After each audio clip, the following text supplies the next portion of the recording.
Bienvenue les amis bricolos et bienvenue aussi aux amis motards. On se retrouve aujourd'hui, donc mercredi, pour une petite vidéo comme une fois tous les 15 jours et qui va consister en quoi? Sur un test produit. Le test produit aujourd'hui va porter sur le système de vérification de pression des pneus de vos motos en temps réel. Allez, c'est parti!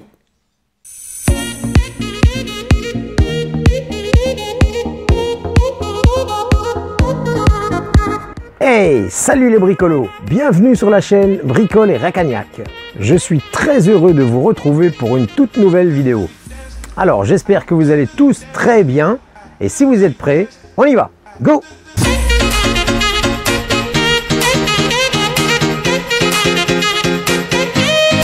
Alors, ben voilà, on se retrouve donc sur la moto. Et je vais vous montrer un petit peu en quoi ça consiste.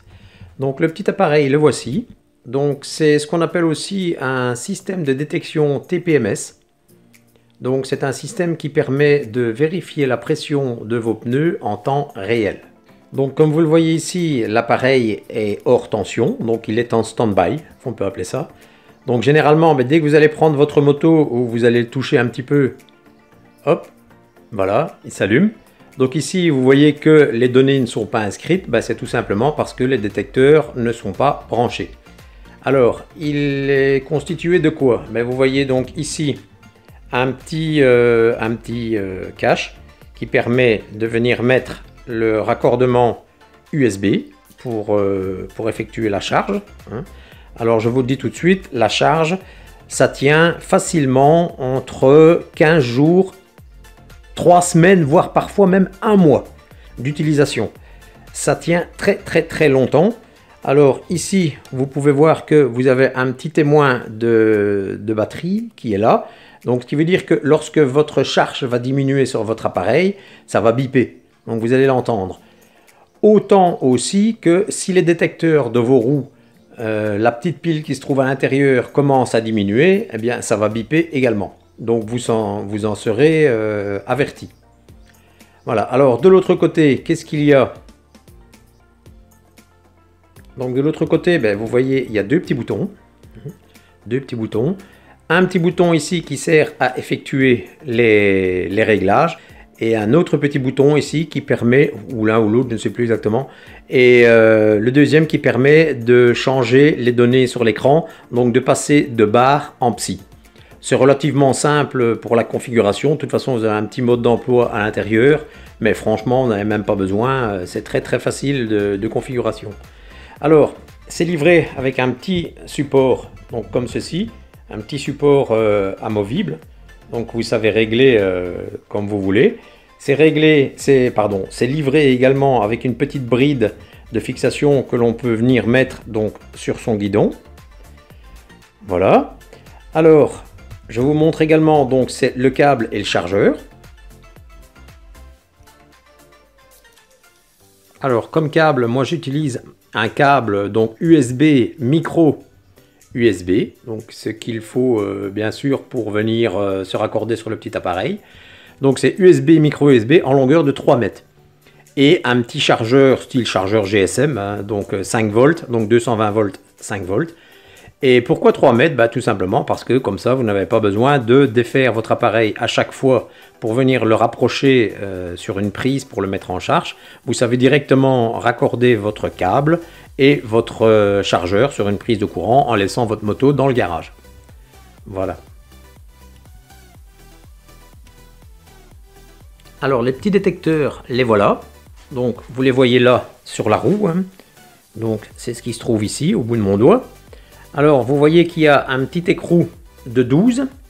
Donc, ce qui veut dire que vous devez démonter, bien sûr, votre petite pipette en plastique qui se trouve sur votre valve. Vous l'enlevez. Vous passez le petit écrou de 12 sur votre valve et vous venez visser le petit détecteur sur votre valve. Attention qu'il y a un modèle donc pour la roue avant et un modèle pour la roue arrière.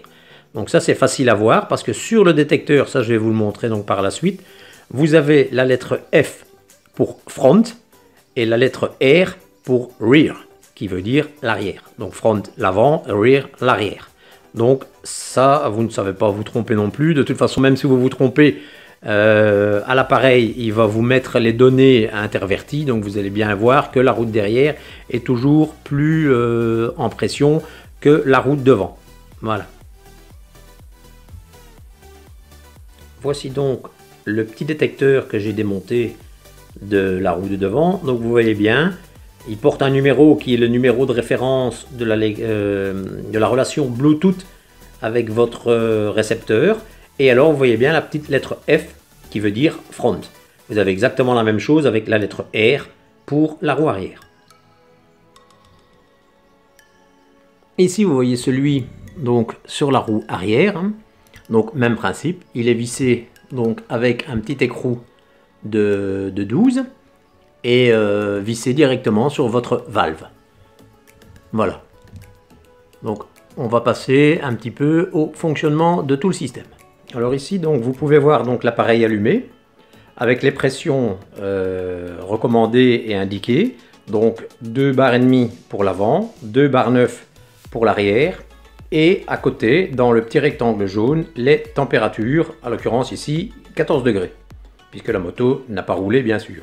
Attention que ce ne sont pas les températures des pneus, ce sont les températures de l'air à l'intérieur de votre pneu.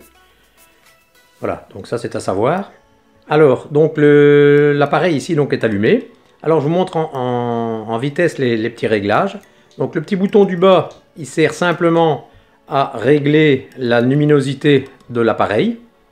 Donc un petit peu plus, alors s'il veut bien faire la mise au point, plus lumineux, voilà, un petit peu plus lumineux ou pas. Le bouton du dessus, lui, il sert essentiellement au réglage. Donc quand vous appuyez un long moment, à ce moment-là, ça va vous l'éteindre, voilà. Et vous voyez ici en haut, s'il veut bien faire la mise au point, il est marqué barre ou psy. Ici, on a un petit peu de difficulté, il ne veut pas faire la mise au point. Il est marqué normalement barre ou psy. Alors, quand vous appuyez un petit coup sur le bouton du bas, voilà, vous avez la pression maximum que vous pouvez régler. Donc ici, il est réglé sur 3 bar 5 au maximum. Alors, je ne sais pas pourquoi il ne veut pas me faire la mise au point. Il est réglé sur 3 bar 5 donc au maximum, donc ce qui veut dire que si le pneu viendrait à surchauffer et qu'il dépasse 3 bar 5, l'appareil va se mettre à sonner. Alors en pression minimale, il est mis sur 2 bars. Donc là, si c'est par exemple en roulant que vous prenez un clou ou une bordure ou quoi que ce soit et que votre pression descend subitement en dessous de 2 bars, l'appareil viendra également à biper et à clignoter pour vous prévenir que votre pression n'est plus bonne. Alors après, vous avez la température maximum que vous pouvez déterminer également pour l'air qui se trouve à l'intérieur de votre pneu. Donc ici, décidément aujourd'hui il ne veut vraiment pas faire la mise au point. Donc ici il est réglé sur 70 degrés, 70 pour mes amis français. Donc toujours en pensant bien sûr que c'est l'air à l'intérieur du pneu, hein, donc pas le pneu en lui-même. Alors, encore une fois, là vous revenez au menu normal et dès que vous laissez votre doigt dessus, vous allumez automatiquement l'appareil. Voilà, alors dès que vous l'allumez, mais là il va se mettre en mode recherche pour rechercher les pressions de vos pneus. Alors à savoir que les capteurs se mettent également aussi en veille. Donc ce qui veut dire que ici, si je ne fais pas tourner les roues, eh bien il n'affichera rien. Ce qui permet bien sûr d'économiser les batteries de vos capteurs. Et même chose aussi sur votre appareil ici, si vous n'y touchez pas, après un certain temps, il s'éteint tout seul. Voilà, donc je vais faire tourner les roues, comme ça vous allez pouvoir voir les pressions qui vont se réafficher. Voilà, donc après avoir fait tourner les roues, les pressions sont à nouveau revenues. Alors, ce que je vais faire maintenant, en direct, comme ça vous allez l'entendre, c'est que je vais enlever un capteur. Donc je vais enlever totalement un capteur, comme ça vous allez entendre. Donc ça simule en fait si vous auriez une fuite ou que la roue serait complètement dégonflée. Voilà.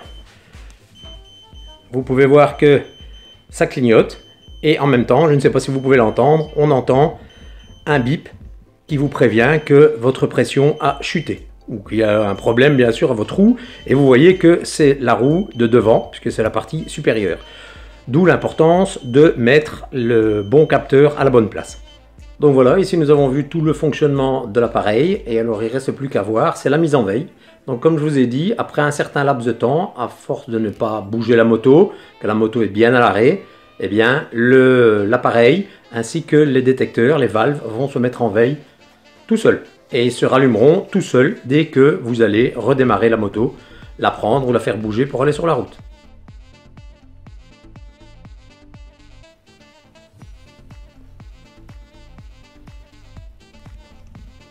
Voilà, eh bien cette petite vidéo est terminée pour aujourd'hui mercredi, donc en test produit. J'espère qu'elle vous a plu, qu'elle vous aura été utile. Eh bien écoutez les amis, amis bricoleurs, amis motards, prenez soin de vous. Et moi je vous dis à la prochaine pour une prochaine vidéo. Salut! Cette vidéo est terminée, j'espère qu'elle vous a plu. Si c'est le cas, n'oubliez pas de mettre un petit pouce bleu, ça fait toujours plaisir.